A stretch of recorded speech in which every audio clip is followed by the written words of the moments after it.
And so welcome everyone. And once again, my name is Ida Gerch. I'm Associate Professor at Aalborg University in Denmark, and I'm also the chair of the Special Interest Group for Sustainability. And I've been moderating three SEFI at Work sessions that are actually reading sessions of the International Handbook of Engineering Education Research. So today is my last session, but there will be more in the coming weeks as well. And today we have Gordon and Cindy with us presenting their chapter on institutionalizing social justice in engineering education. Oh my God, sorry.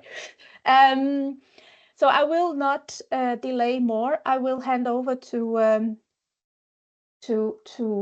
Cindy and Gordon, and they will make the introductions and will move forward with the presentation. Just some practicalities. We welcome you to write the questions, comments in the chats, in the Q&A, and then we will open with your comments and questions as well after the presentation. You are also feel free to raise your hand once we finished presentation, so you can also post questions there orally. Okay, so Cindy and Gordon, are you ready? That's from my side, so please go ahead. Thank you. Well, it's nice to see all of you. And for those of you for whom it's a little bit later in the day, thank you for enabling us to wake up and feed our children before coming in to speak. So I'll introduce two of us, and then Gordon will introduce two of us. So I am Cindy Rottmann. I'm an assistant professor of engineering education at the Institute for Studies in Transdisciplinary Engineering Education and Practice, which is our engineering education division at the University of Toronto. And one of the four co-authors that I'll be introducing is John Lydens, who's not here today. He sends his regrets, but he's a professor of engineering education research in the Division of Humanities, Arts, and Social Sciences at the Colorado School of Mines. And then Gordon's going to introduce himself and Diana. Hi, everyone. Coming to you from rainy San Diego here this morning. I'm at the University of San Diego. I'm an associate professor in the Department of Integrated Engineering. And my colleague, Diana Chen, is the first author on this chapter, and she's also not going to be joining us. She's also in the Department of Integrated Engineering, and I'll tell you more a little bit about our program when we get to that in the presentation. And with that, I'll turn it back over to Cindy, and we'll get started. Great, thanks. So we're going to start with a land acknowledgement, which is something that we do often in parts of Canada and the US as well. And I know that there are different traditions depending on where you happen to be. But this project includes a case study that was generated on the traditional land of the Huron-Wendat, the Seneca, and the Mississaugas of the Credit. And today's meeting place is still the home to many Indigenous peoples from across Turtle Island. We're grateful to have the opportunity to work on this land. And we also wanted to acknowledge that the University of San Diego is on the traditional and unceded territory of the Kumeyaay Nation. We wanted to pay respect to the citizens of the Kumeyaay Nation, both past and present, and their continuing relationship to their ancestral lands. And because we're speaking about institutionalization of social justice, which seems to not ever go in a particular direction, but can sometimes go back and forth, it's important to point out that these statements are policy settlements. So they're not the whole story. They're a part of the story that was documented, written down at meetings between higher education officials and a small number of Indigenous individuals whose ancestral lands we all work on. So beyond saying these in rote ways, we should always think of these land acknowledgements as reminders that we are all located, socially located, geographically located in particular ways, and none of this is neutral. It makes social justice action sometimes easier, sometimes harder. Sometimes we're in relatively privileged positions, so institutionalization becomes a little bit easier, especially if we're generating centralized mandates. Other times, if we're in more structurally disadvantaged locations, we would need to form coalitions to do the same work, or maybe start fairly small. So we thought, given the context that we are currently in, and especially in the United States, but globally, I would say as well, we thought we would start with a check-in. So institutionalizing social justice as can sometimes be very affirming work, and it can sometimes have large cycles of policy support, but there can also be moments of backlash. And I think we're living through that right now. So that makes it a little bit more precarious. And that differs in some ways across geographic, national, temporal, and sociopolitical contexts. And again, as I mentioned earlier, it depends on our own social locations. So if you feel comfortable doing this in the chat, you can just let us know where you're currently located. We'll give you a few minutes to sort of read other people's chats and also comment in the chat. What's your name, where you're located? What do you call social justice or DEI or EDI work in your context? One of the reasons that our chapter was so heavily North American focused was that we reached out to people and said, do you do social justice work or DEI or EDI? And they said, well, we do this other thing called this other thing.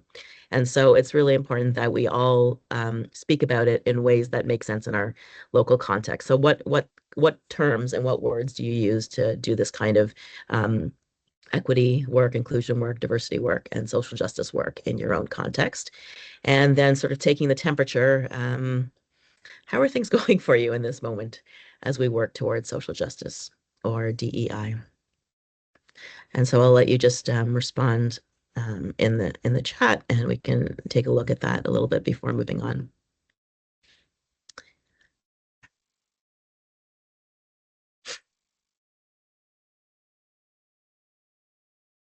Okay, so we have Becky from Sweden and Vincent from Uganda. And in these places, what terms do you use to refer to DEI and EDI? Catherine, UK. Ah, we have people from all countries here. Riyadh, Ottawa.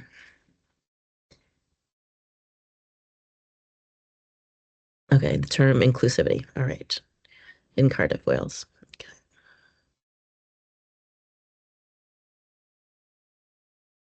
Either EDI or DNI. All right. EDI, yeah.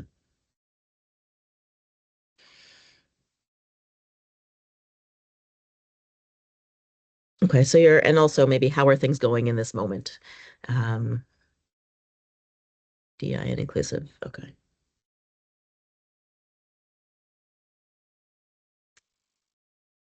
Right. Okay, so maybe let's move on with the presentation, but feel free, please, to check in with the chat, because I definitely know that some of the work that we're doing on social justice is becoming increasingly difficult in some locations, and in other locations is actually becoming easier. One of my students is in France, and so I was asking them to talk about the news in my social justice class, and everybody else's news events were really quite heavy, but hers was that apparently in France now, students are there's a policy passed that students can have a meal for $1 or the equivalent of that. So that seemed like a pro-social justice initiative. So just for the presentation, we did our little check-in here. You can continue to do that kind of check-in. I think it's often useful to do that to see where, especially since we're located all over the globe right now. And then we're going to just introduce you to the handbook, although if you've been to many of these sessions, you probably have a sense of what the handbook is, give you a little background information. And then we're going to share 3 case studies in our own context, the University of Toronto, University of San Diego, and the Colorado School of Mines. And they're examples of different sort of levels of analysis of introducing equity and social justice into the curriculum. We'll do a cross-case analysis, and then the so what is just our word for the implications for education and implications for research as well. Okay, so on the next slide. So there's the publication context. So this is the International Handbook of Engineering Education Research, and Aditya Jory edited it. It follows on an earlier handbook in 2015 that Aditya co-edited with Barbara Olds. And we're located in part 4, Advancing Pedagogy and Curriculum in Engineering Education. So there are several other chapters that deal with social justice and equity in different kinds of ways, conceptual ways, research ways, but ours is really focusing, we were invited to focus on curricula. So it's going to have more of a teaching heavy focus.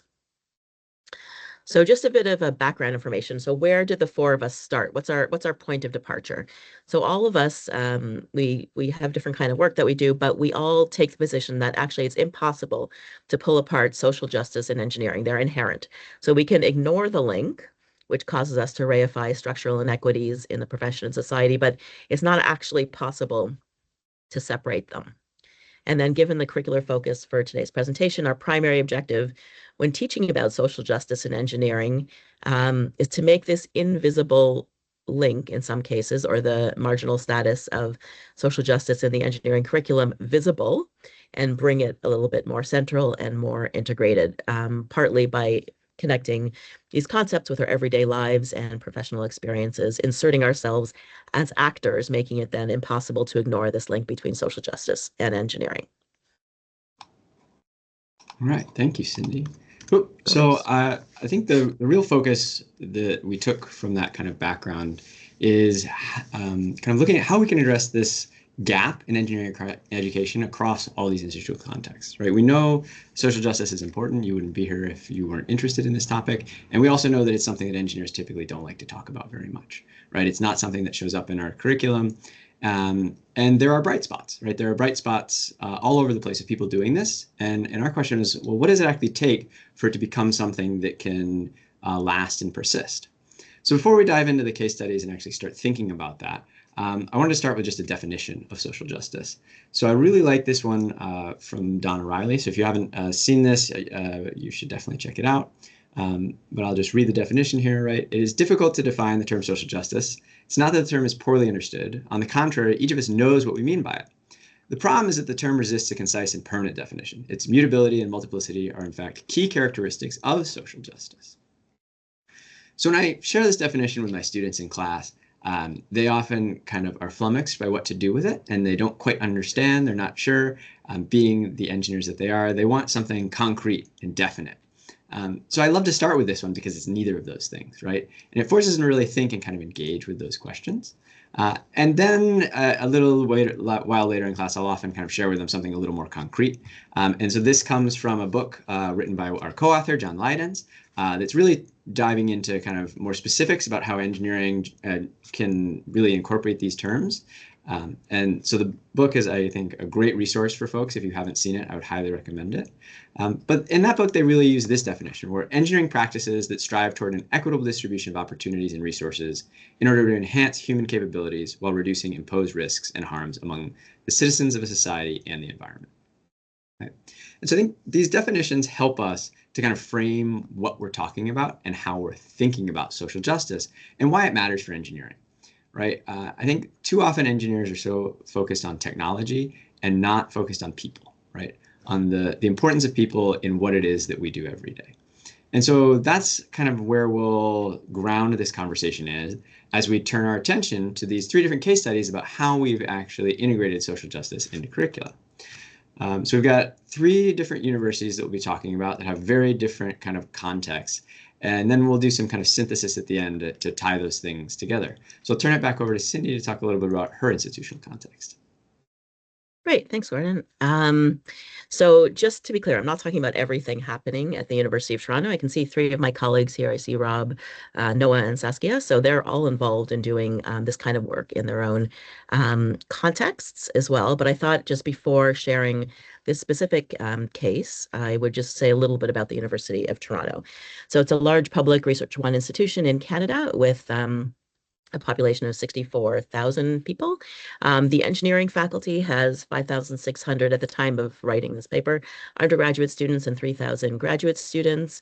It's fairly competitive and it's very academically driven. And so we sometimes have to deal with that sort of false dichotomy between academic excellence and equity, as though those two don't always necessarily connect with one another. It's very competitive in terms of grade point average students. The year that we wrote this paper, the average was 95% coming out of high school. So that leaves very little space for academic difficulty. Women, the year we wrote this, made up 37% of the undergraduate population and 19.7% of tenure stream faculty in engineering. And we have 30% international students.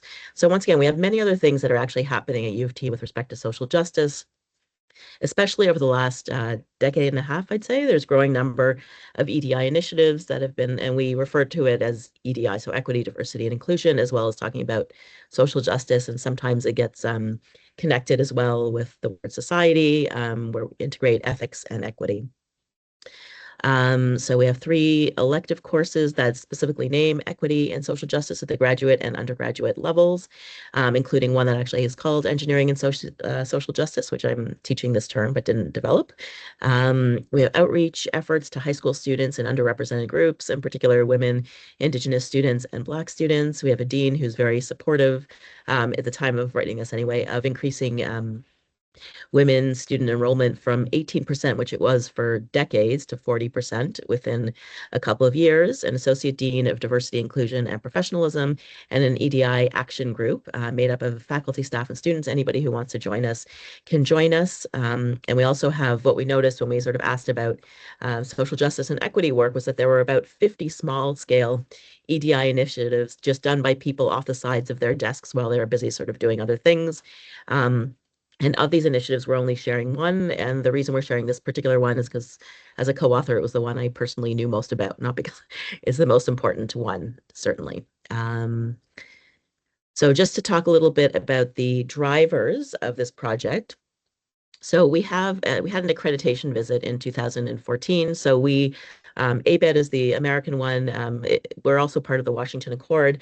Ours is called CEAB, Canadian Engineering Accreditation Board, and we had a visit in 2014 where one of the graduate attributes or learning outcomes combines ethics with equity. And we were told that we were doing all right on ethics, but we could use a little bit of work on equity.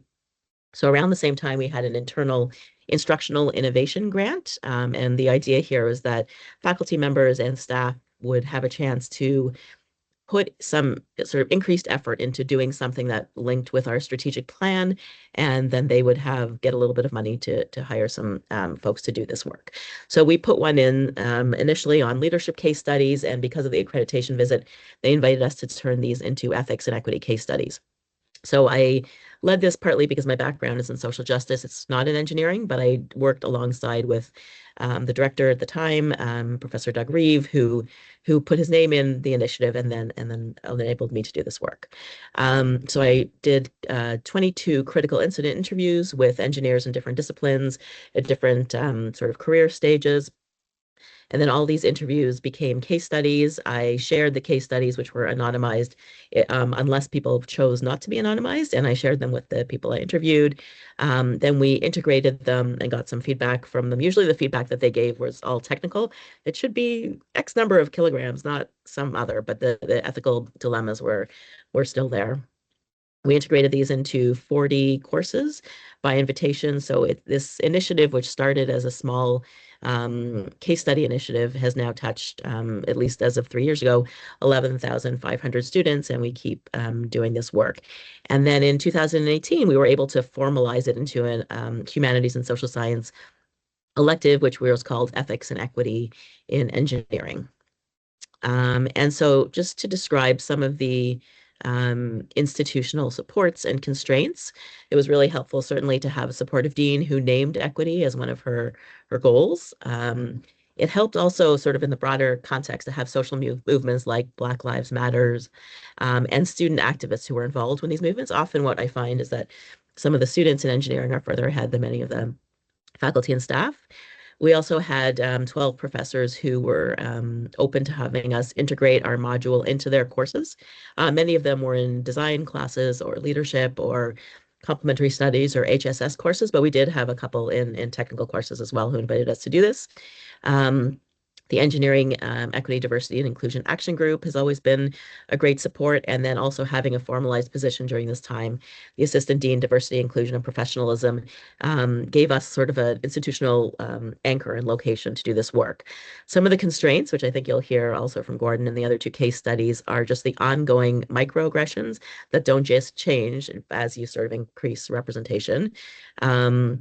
And then, as Sek points out, this ideology of meritocracy, which suggests somehow that EDI erodes rather than contributes to excellence.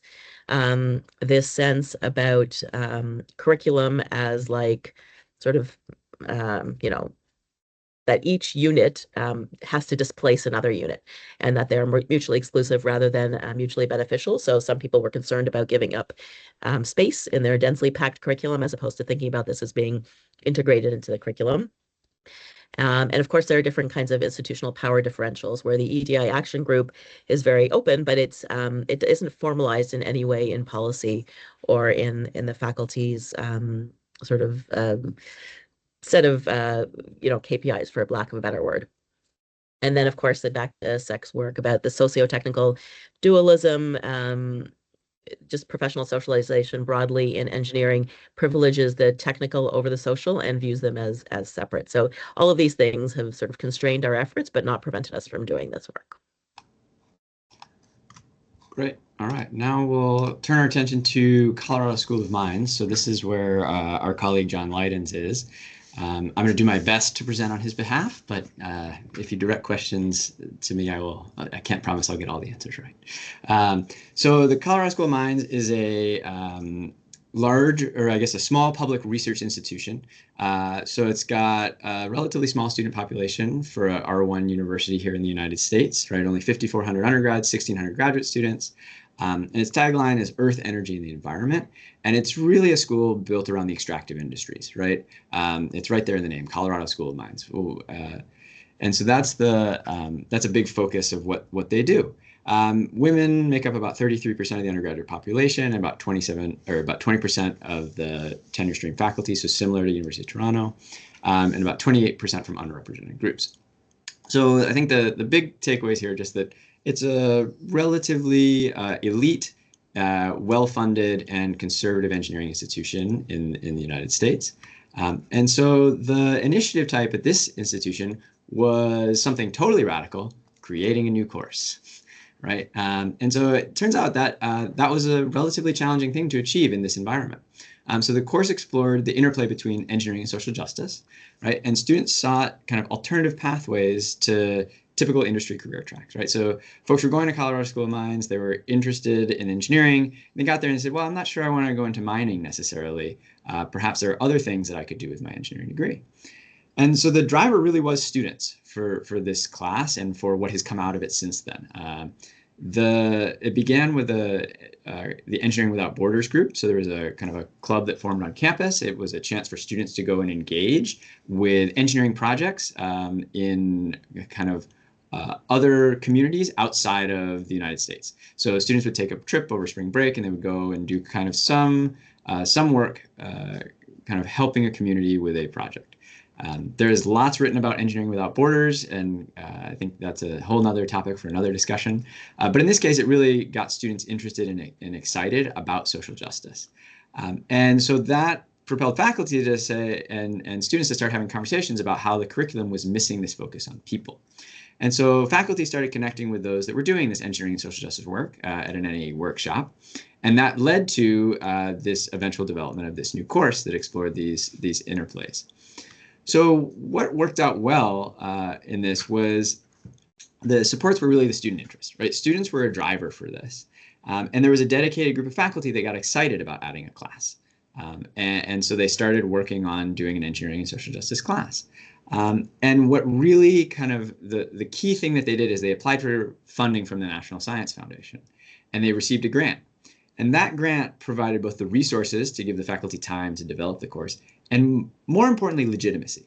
So the legitimacy that came with that federal funding made the more conservative faculty at the institution kind of take notice that, oh, this is something that might be important if there are federal dollars that are going to it, right? It's a Research One institution. Bringing research money in is an integral part of the tenure process. It's an integral part of promotion. And so when the faculty were able to show that, they were able to really get some good investment from the rest of the community. The challenges, I think we've touched on it a little bit already, but the conservative industrial history, right, focused on extractive industries was a big challenge. The new courses have to be approved by the full undergraduate council, right? So it requires a vote of the faculty. And in this case, that was a barrier that needed to be overcome. And the donors were also concerned about this of the university, right? So it was pretty stiff, pretty kind of stiff constraints that they were coming up against, because this was outside of what was kind of traditionally thought of as engineering work at the School of Mines. But I think they were able to do it, and impressively now they have grown from just a single course to having lots of courses that are touching on this area. And there's now an engineering design and society major that has been launched. And so this has become really embedded now at the Colorado School of Mines. So with our last case study, I'll turn to my own institution, the University of San Diego. So we are a small, private, liberal arts focused institution. We have about 5,500 undergraduate students. Engineering is small. We have about 600 students and no in-person graduate students. And we are a contemporary Catholic university with an emphasis on community engagement and also an emphasis on social justice. So students are required to take 2 social justice courses here at the University of San Diego as part of their graduation requirements. Classes are small, so less than 24 students typically, and it's a predominantly white institution. And so I think the contrast here with the other 2 institutions is that social justice is really a part of what we do here at University of San Diego. However, it's not really something that has been happening within engineering all that much. Right? So it's something that happens over in the College of Arts and Sciences or in the Peace School that we have. Right? It's not something that's been traditionally done in engineering. And so I was hired in order to develop a new department. So we came in and we started a new department, the Department of Integrated Engineering here at the University of San Diego. And we wanted to build that program to equip students to tackle the world's most complicated problems with a socio-technical mindset to design a sustainable future. Right? And social justice is really at the heart of what this program is about. We wanted to align with the overall mission of the university and kind of bring that social justice focus that our students were already getting elsewhere into the engineering classroom, right? One of the reasons that this happened is that we had a new dean that was starting, and he saw an opportunity to grow the engineering school by creating a new program. And he realized that aligning his new program ideals with the overall mission would be a recipe for success for getting more resources to bring to the school, right?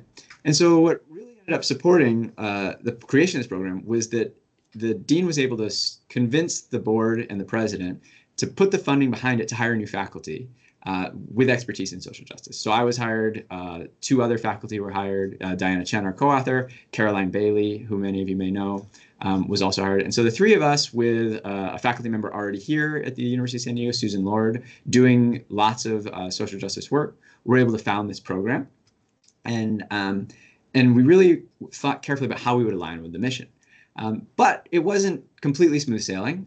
As with any initiative in social justice in engineering, there were some constraints, right? So there was a very small but very vocal contingent of faculty opposed to what we were doing, right? We had some very nasty faculty meetings that were kind of not supportive of the work that was being done in creating this department, and feelings that the school was going the wrong direction by doing this, that we were watering down the curriculum, and that how would students be able to succeed with this new curriculum that focused on all of these non-traditional things. And so it's this tradition of faculty are always skeptical of change, right? And particularly change that is not technically grounded. So as we think across all these case studies, we want to talk a little bit about what we learned. And I think the one big takeaway is just there's no one size fits all, right? These are all very different institutions, very different contexts. And there's no one way to do this work. And we really need to think about how you fit within your institutional power and what authority that you have and how you can find a way to make it work, right? Colorado School of Mines and the University of San Diego could not be any different in the way that they started doing this, right? But actually now our 2 programs look very similar in many, many ways, right? And so the pathways to institutional are always possible, right? That's for me the big takeaway from looking at across all these institutions is it's always possible to do something, and we should not shy away from trying because this work is really important. Couple implications for us to just take away and summary here. So recognizing faculty positionality and potential allies for social justice is really important. Knowing who you are, where you are, and who's around you is critical to the success of these initiatives. We really, I think, as educators, want to strive to move engineering social justice into that core curriculum. It can't just be an elective class that students take. Because it needs to be something that everybody is seeing if we really want to see a change in our profession. We really think that in order to do this well, faculty and students both need to develop this critical consciousness about engineering mindsets in ideologies. Right? We really need to understand what engineering is and the ways that people are impacted by the work that we do. And then the last piece here, I think, and this is true of any new initiative, is you really need to understand what the institutional culture and resources are, and you need to find a way to come alongside those in order to succeed. And with that, I'll just put up a couple of acknowledgements for some of the different funding that was provided for this work from the National Science Foundation and some internal grants. And with that, I will open it up to questions.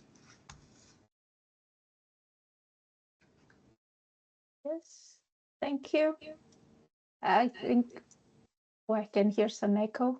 So, the chat has been very active, and Cindy has been also replying as we go. So there was, I don't know if you want to do some comments about what you have replied, because something was about the gender, the women in STEM. I don't know if you want to make some comments, Cindy and Gordon, about that, or we can move. Sure. I mean, I can let Gordon also catch up on the ones that I was sort of listening halfway and responding to the chat. And there were questions that were clearly directed at Gordon that I'll let him respond to. Yeah, it's sort of, so we had a dean, Christina Amon, who was here for 13 years, which is unusual for a dean. They usually have shorter time periods. And she had many different things that she was working on, but one of the things she was most interested in was trying to increase the number of women students in engineering. And that also corresponded with Engineers Canada. There's like a 30 by 30 policy that's put out there to try to get 30% at least of newly registered or licensed engineers to be women by 2030.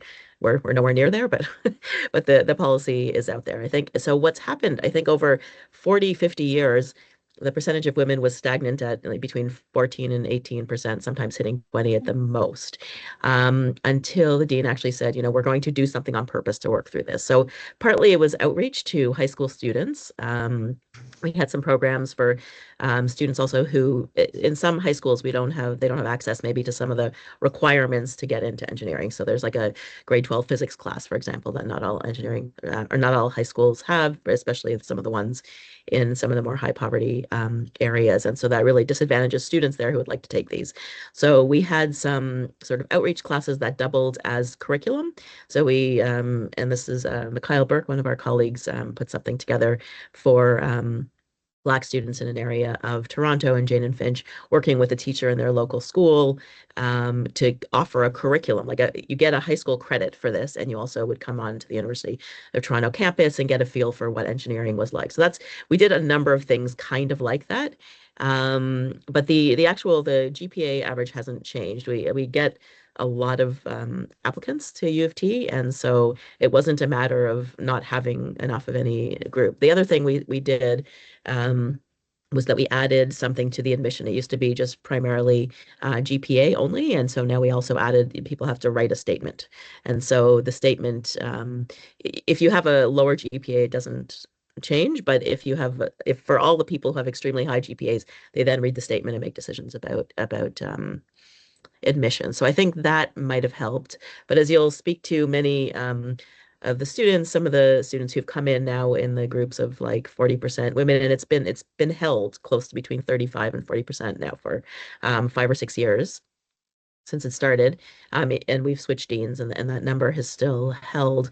But what we're finding is that the culture is not any less patriarchal, right? So we have larger numbers. The critical mass is better, but it's not always comfortable. And some of the students say, oh, you know, I have this sort of, again, this meritocratic idea that, oh, it's because they made a policy that we're going to have 40% women. Now some well-deserving white men are not getting in or something. But that's actually not even remotely related to the admission policy, but that doesn't stop people from saying it out loud in classes, which can sort of make it feel a little more toxic. But certainly having supportive central admin has helped. And I don't know, I can let also, there's a few other people from my university here, Rob, Noah, and Saskia, who might have other insights on it as well.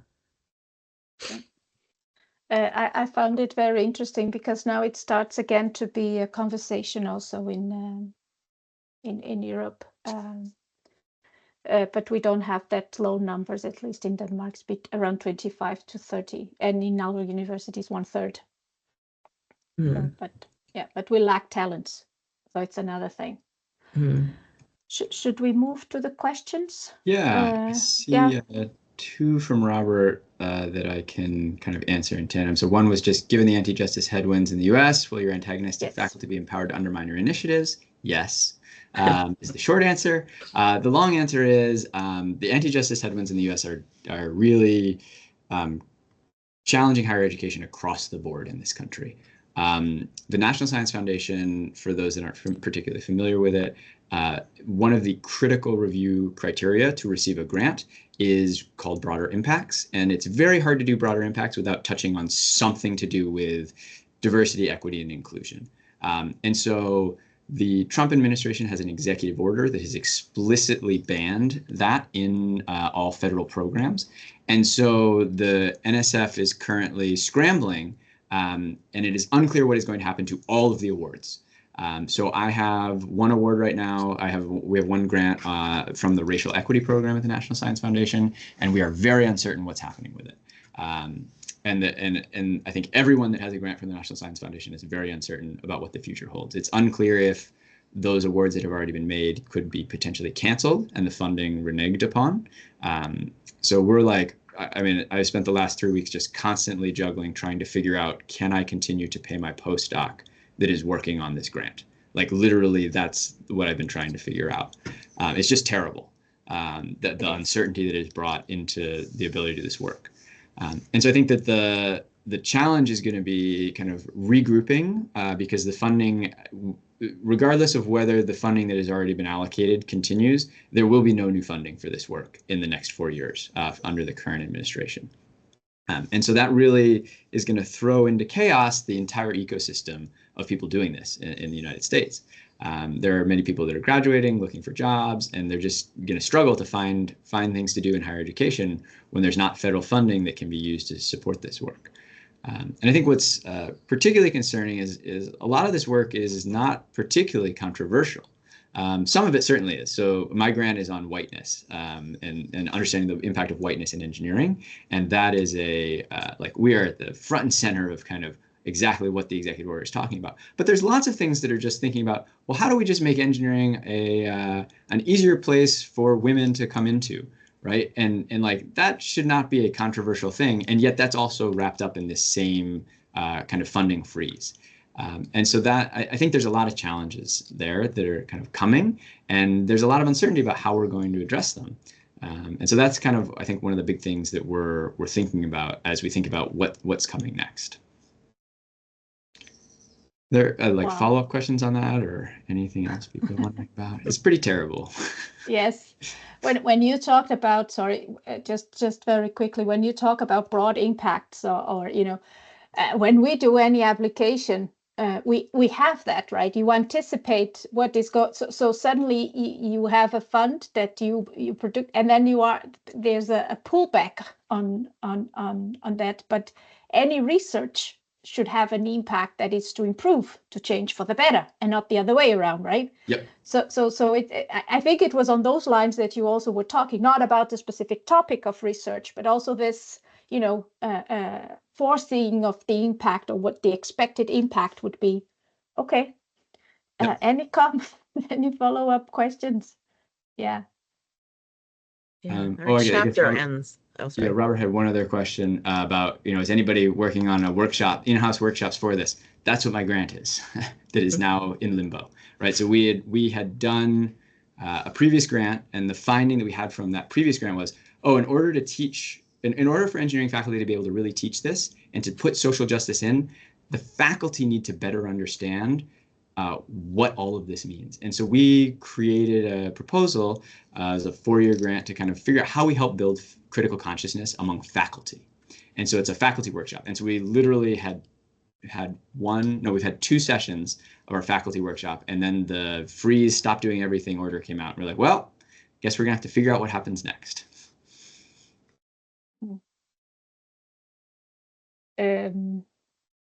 Yeah.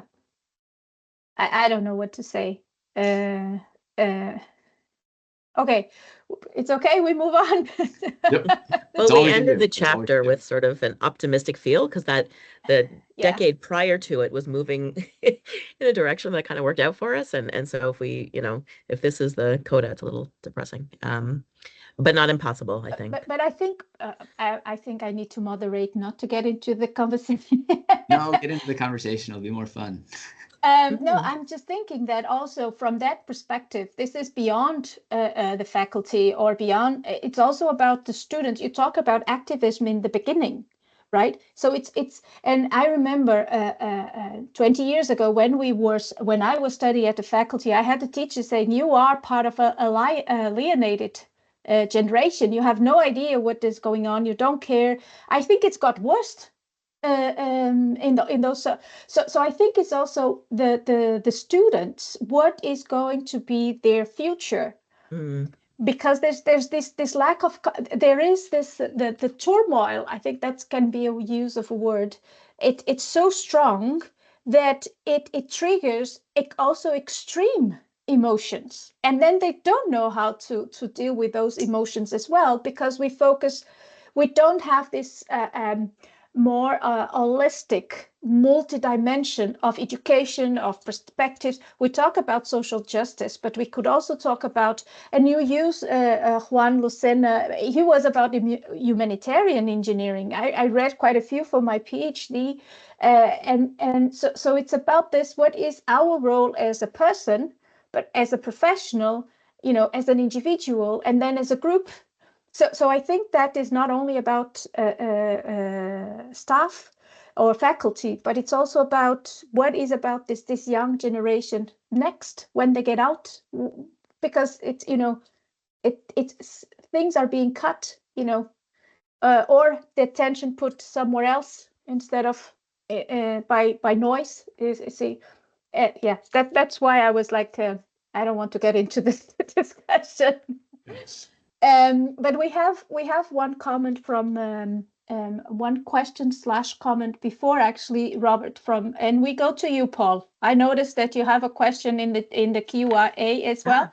But Scott Strachan had how to change the hearts and the minds of what can be a small but vocal and influential few, and somehow is related to what I said, because he left, but he will look into the recording. So I think it would be nice to have a comment for this question as well.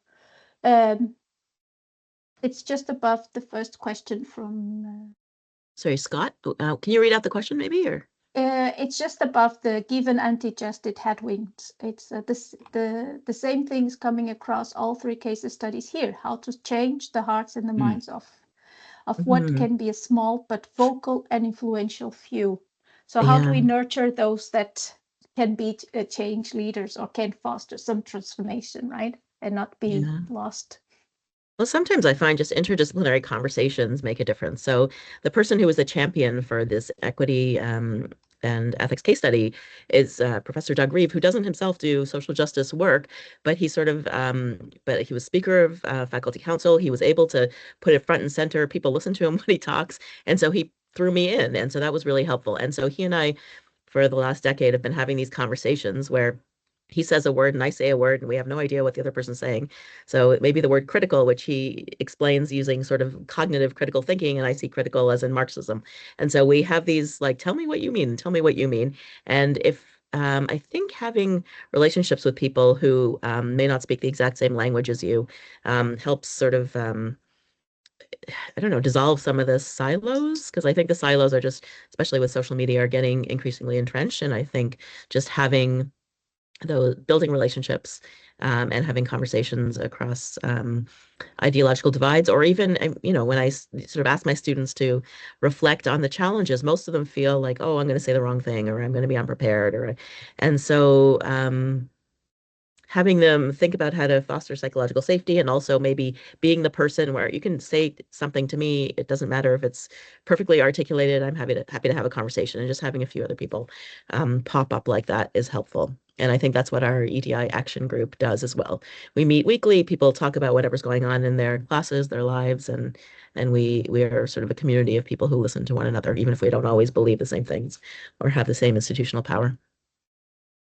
Yeah, I want to echo that point that you just made at the end there. I think the community is the big piece about this. I think there's the last few years, this work, at least especially in the United States, has been very much supported. Right? There's been a lot of demand for it. There's been a lot of interest in it. But prior to that, it was not. Right? And I think the only way that people were able to persist and do this work was through community. The kind of tightest community that I have been a part of since doing engineering education research has been the community around engineering and social justice. I've gotten to know so many people over the last decade that are doing this work in the United States. And I now at this point know I know of or know personally almost everybody that's kind of working in this space. And it's really wonderful to have that community that's supportive. And that's what gives me hope for the future. Is that even though we are in this trying time, even though the political winds have shifted, that's not new. That has happened before, right? And I know that we will find our way through this, and we will get through this, and we will come out the other side. But we need to be here, and we need to be supporting each other, and we need to take collective action. That's how we're going to make it through. Yes.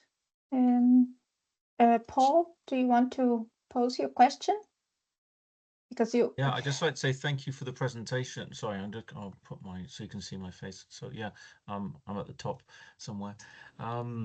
So thank you for the presentation. Thank you for the honors. It's good to hear an American point of view on what's happening from somebody that actually lives inside the country and not just hear it from news stations or that makes a big difference. So thank you for that honesty.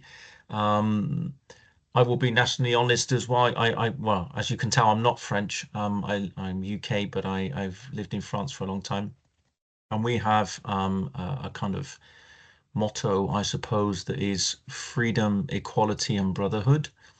That is often taught in schools, but it's another barrier that actually probably for me constitutes a barrier, because it's kind of taught in a way that is quite sort of, I feel, theoretical, and so it means that they're concepts, but how are they actually lived out in society? So it's quite interesting that you can put forward sometimes these big concepts. But my question was coming back to my question. My question was, how do you differ? I have a bit of a bee in my bonnet, I suppose, about the difference between outputs and outcomes. More specialization, and where faculty, where it's said that the faculty own the curriculum, and sometimes we kind of ignore the importance of actually getting faculty on board, which seems to be not the case with you guys. But you've got these outputs, these programs going into the community and things like that. What sort of outcomes, I don't know, I mean, it could be soft skills, maybe it's something else, I don't know. What sort of outcomes did you maybe present to the more sort of reticent members of engineering faculty to kind of try and get them on board? I can try taking a pass at that and then pass it to you, Cindy. So the way this is set up a little bit in the United States is that all engineering programs are accredited under what's known as ABET. So it has a set of standards that of learning outcomes that programs must demonstrate that they meet, and that list of outcomes actually includes issues related to, I guess, diversity, equity, and inclusion. Social justice is not explicitly named, but it is certainly in there as kind of under a overarching theme of ethics. And so one of the ways that people have been successful in certain programs is just by showing, look, do you want to be accredited? You need to do something about this in your program. And so by and large, a lot of the times that you see movement from faculty is at the threat of losing accreditation because they have nothing that counts in this area. And so when you say, oh, we need to do something about this, I guess we should probably put a course in or put a module in or do something.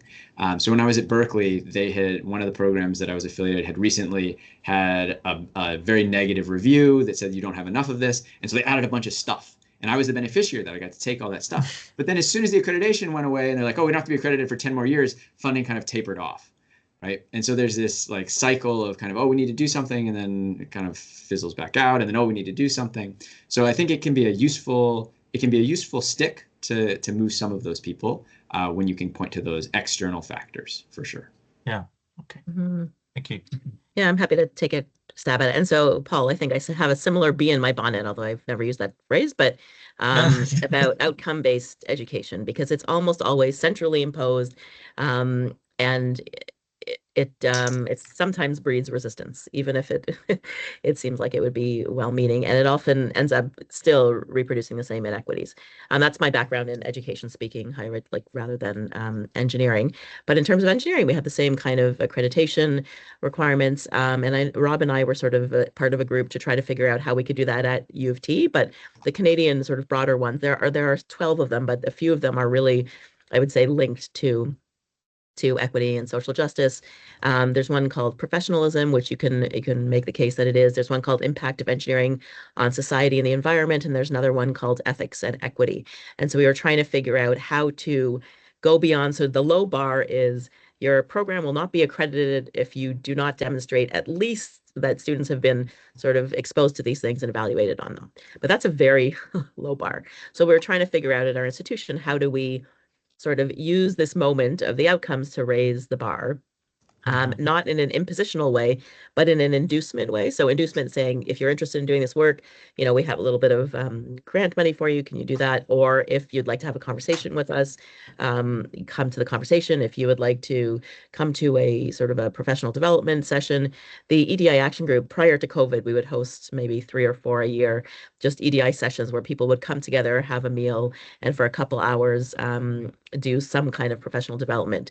Some for folks who really have been doing equity work for a very long time, and some who just are kind of curious. And so I think outputs and outcomes, the nice thing about outputs is we have a little bit more control over the things that we do than we do over outcomes. I mean, unless you happen to be in the room, it's very difficult to name the outcomes, but you can reframe the name of the outcomes to make it be the thing you want it to be, and then create, right? So it doesn't have to, I mean, these are language, words kind of mean things and mean different things to different people. So do what you can with the sort of, sometimes the outcomes could theoretically be in line with social justice. So make them, right, in your local context. Thank you very much. Sure. Any final comment, question from the audience? I think we don't have more. No. Dear authors, any final words? Thanks for hosting us. And also, again, I'm sorry that it's like late afternoon for some of you and probably middle of the night for others and morning. We have 2 free days next, right? It's weekend. Yeah. Yeah, well, 3 days. I don't know. I have an 8-year-old. 2 free days. 2 free days. Yeah. So then I will move to close the session. Thank you very much for also your time, because for us it's late afternoon, but you also gave us your time and your knowledge, and it was a very interesting discussion. And it's what I think. I was now just thinking about, okay, if I want to say something, how can I sum up this? And I don't want to use the word social justice, but maybe we are not close and isolated. I think that I will use that term. So borrowing from the systems innovation or systems thinking, there is some sort of permeability between the different aspects. And then if we talk knowledge, it's not only about technical, but it's also other that you mentioned the interdisciplinarity collaboration, talk about we have different values, we have different beliefs, but we can have actually the same problems, for example, right? There is one example of this permeability. Another one was the social media that was referred, and it's nice to hear from the inside and not just from the social media. Here you have another example. So I'm thinking about this, that we are not alone, basically, and there's always elements and information passing. And I think that we also have, we are in a context in time now that we have actually to nurture and somehow create a safe space for our students. And you mentioned about psychological safety. There's also something that we are work with our first year students especially as well. So thank you very much. I really enjoy about the conversation, and also it's not a theme that I'm very familiar with, more with the gender, but then you brought up that those, and but in sustainability you have justice nonetheless, right? And we are working towards that through education. So thank you very much. I will not take more of the time. And I hope you also enjoy, everyone. Yes, so thank you and have a nice weekend, all of you. You too. Thank you all. Thanks.